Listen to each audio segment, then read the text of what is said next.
네, 안녕하십니까. 기계공학과 김영수입니다. 우선 저는 스포츠 유체학이라는 과목을 작년에 처음 개설해서 지금 올해 2년째 하고 있습니다. 우선 수업을 할 수 있게 됐던 가장 큰 동기가 저희 학과장님의 전폭적인 지지를 이 자리에서 다시 한번 감사하다고 말씀을 드리고 싶고요.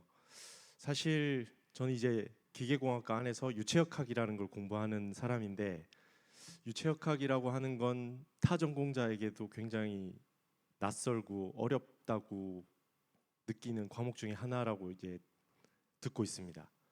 그런데 사실 이 과목을 시작하게 됐던 가장 큰 이유는 제가 즐겁기 위해서 수업을 시작했었습니다. 챗 GPT한테 어떤 과목이냐고 이제 유체역학에 대해서 특히 공대생한테 물어보게 되면 이렇게 일반적인 의견을 알려주더라고요. 우리가 익히 들어왔던 그런 내용 중에 하나입니다, 사실. 방정식 얘기부터 나오기 시작하는데, 여기 보면 저도 보고 굉장히 슬펐었는데, 방정식 지옥이라는 단어가 있습니다. 참고로 유체역학이라는 교과목은 기계공학에 진입하고 나면 가을 학기에 배우는 과목인데, 그 지옥 같은 과목에 있는 방정식이 지금 여기 보이는 겁니다. 복잡하지 않고요. 그냥 x, y, z 카티전 코디네이트에 있는 방정식 모멘텀 이퀘이션을 이렇게 쓴 건데, 참고로 이건 손으로 풀 수가 없습니다. 다들 아실 수도 있겠지만 비선형 텀이 같이 존재하기 때문에 풀 수 없어서, 하지만 유도는 됩니다.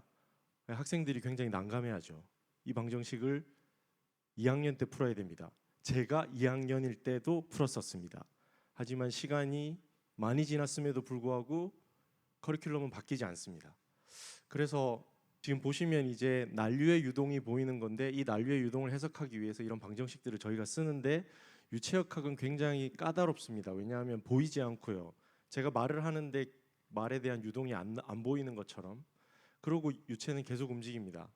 예측이 잘 안 되고요. 복잡하고 어렵다. 이런 것들이 기계공학과 2학년이 배우는 유체역학의 일반적인 겉모습입니다.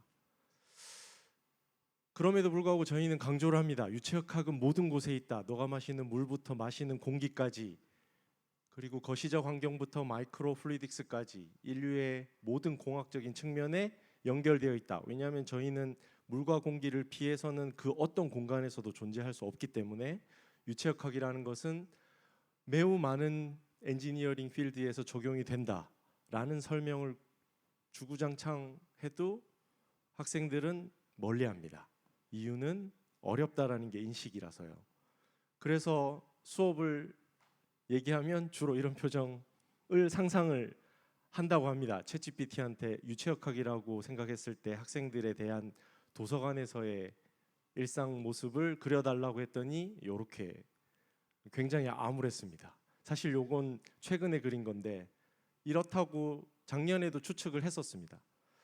그래서 생각한 게, 교실 안에서 하지 말자라는 생각을 하게 됐고, 저는 개인적으로 운동을 좋아하기 때문에 그러면 운동에 관련돼 있는 모든 수업들, 유체역학의 요소들을 한번 만들어 보자. 아니나 다를까 올해 같은 경우에는 이제 동계올림픽이 열려서 이제 컬링을 보시게 되고, 스키, 스케이트 다들 많이 봐서 학생들에게도 직접적으로 설명하기가 쉬운 봄학기가 되고 있고요, 올해는. 그런데 이런 다양한 우리 유체역학의 아이디어들이 스포츠에 어떻게 돼 있느냐? 그렇다고 해서 마냥 노는 건 아닙니다. 유체역학에서는 주로 이제 작은 스케일과 큰 스케일로 나눠 가지고 이제 저희가 살펴보게 되는데, 작은 스케일 같은 경우에는 도핑 테스트 같은, 어떻게 선수들이 도핑을 하려고 하는지 그리고 잡아내는지, 그런 것들에 대한 얘기도 마이크로 플루이딕스 얘기를 하면서, 작은 스케일에서 일어나는 예를 들면 스포츠 타올은 어떻게 만들어야지 선수들이 좋아할까, 우리가 일반인들이 사용하는 스포츠 타올은 어떻게 만들어야 잘 팔릴까, 그런 이론적인 내용과 함께 복잡한 수식을 아이러니하게도 보여줍니다. 그런데 이 수강을 신청한 친구들은 그거에 대한 괴리감이 별로 없습니다. 이상하게도 복잡한 수식을 보여주지만. 근데 동기가 그만큼 중요하다고 생각이 들었고, 그리고 이제 그 큰 스케일에서의 그 유체역학 문제 같은 경우에는 사이클링이나 이제 저희가 하게 된 실제 스케이팅이나 그런 외부 유동을 어떻게 제어를 해서 학력을 줄이는지, 자동차가 유선형이 되어야 된다는 교과서적인 얘기를 수도 없이 해왔지만 그 어느 누구 하나 학력 계수가 뭔가요? 어떤 건지 느끼지 못했을 겁니다. 근데 그런 것들을 하기 위해서 이렇게 복잡한 걸 하지 않고 저희는 차 모양이 유선이 안 되면 어떻게 문제가 생길 거라는 걸 그냥 눈으로 보여줬습니다. 생각하지 말고 수식을 접어두자. 책에서 텍스트에서 배운 거, 물론 유체역학을 배워야 이 수업을 들을 수 있습니다. 텍스트에서 배운 거 더 이상 생각하지 말고 수학 방정식 우리 그렇게 생각하지 말자. 그래서 크게 생각한 게 요 네 가지 카테고리를 실제 학생들이 합니다. 안타깝게도 대전에는 컬링장이 없어서 이제 청주까지 학생들 모시고 갑니다. 이거에 대한 모든 서포트 학과장님이 해주셔서 감사하고요. 그래서 컬링을 직접 하고 스케이트도 탑니다. 자전거도 타고요. 타슈로 탑니다. 학생들이. 종이 비행기 날리는 대회를, 종이 비행기 대회가 전 세계적으로 있는데 1등한 한국 챔피언을 모셔다가 강의를 듣고 비행기가 나는 원리를 설명을 해주고 학생들에게 종이 비행기 날리기 대회를 합니다. 기말고사인데 끝났는데 집에 안 가서 굉장히 곤란했습니다. 실제 학생들의 액티비티고요. 보시면 컬링장 가서 진짜 컬링 스톤을 밀고 빗자루로 닦고 저도 닦습니다. 작년에 했었고 올해도 했었는데 다행인 건 작년에 8명 내외였는데 올해는 11명까지 학생이 늘었습니다. 그리고 남선공원에 가서 이제 스케이트를 타는데 학력 계수를 바꿔가면서 하라고 자유롭게 토픽을 줍니다. 너가 어떻게 하면 저항을 많이 받을지 적게 받을지 생각해서 아이템을 준비해 온 다음에 스케이트를 한 바퀴 타라, 세 바퀴 타라. 그래서 시간을 기록해서 실제로 쪼는 걸 학생들이 느낍니다. 그리고 자전거 같은 경우에는 학교 여기 저희 어원동산이고요. 제가 루트를 미리 따놨습니다. 따놔서 학생들이 굉장히 쉽게 기록을 측정할 수 있게 만들어서 평지를 달리거나 내리막 오르막으로 올라가거나 한 바퀴 크게 돌거나 하는 에어로다이나믹한 자세를 학생들에게 직접 취하라고 합니다. 사진 찍어서 공유하라고 하고 에어로다이나믹한 거랑 너가 평상시에 자전거 탈 때랑 기록 차이를 달라고 합니다. 학생들에게. 물론 타슈가 있기 때문에 가능합니다. 공짜로. 이렇게 학생들에게 실질적으로 어떤 수업을 하는지 하고 여기 서측 체육관에서 비행기를 누가 오래 날리느냐, 누가 멀리 보내느냐 대회를 합니다. 요거는 이제 비행기가 나는 원리에 대해서 이제 배우기 위해서 수업을 한 거고 말씀드렸던 것처럼 곤란하게도 3시간이 넘었는데 애들이 집에 갈 생각을 안 해서 제가 굉장히 당황했습니다. 그래서 수업을 하고 나서 학생들에게 아무 말도 안 하고 강의 평가를 놔뒀더니 5명이 전체가 다 답을 했고요. 보면 굉장히 기분 좋은 건 맛집 같은 수업이라고 해서 좋았습니다.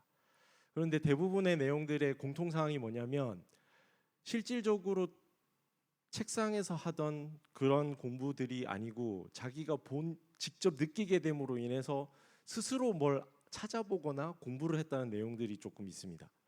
인즉 뭐냐면 유체역학이라고 하면 앉아서 수학식을 뒤집다 푸는 그런 무식한 과목이라고 알려져 있고 두렵다고 생각이 들었는데 실제 컬링을 해봐서 재밌고 종이 비행기 날리기, 자전거를 타고 실제 속도가 달라지는 걸 체감하는 놀라운 실습은 아닙니다. 참고로 저희는 에브리데이 자전거를 타는데도 생각을 안 할 뿐입니다. 그걸 조금 유체역학의 가이드라인에 맞춰서 지식을 이렇게 분류를 해서 학생들에게 전달을 따로 하고 실습을 하게 했을 때 스스로 느끼게 된 걸 보고 이런 건 앞으로 많이 해야 되겠다라는 생각이 들었습니다.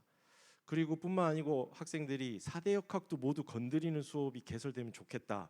이 학생은 굉장히 똑똑한 것 같습니다. 사실 이 자전거는 고체역학, 동력학, 진동, 열역학, 기계공학에서 다루는 가장 메인이 되는 분야들을 다 담고 있는 그런 스포츠입니다. 뿐만 아니고 수영도 그럴 수 있고 스케이트도 그럴 수 있습니다.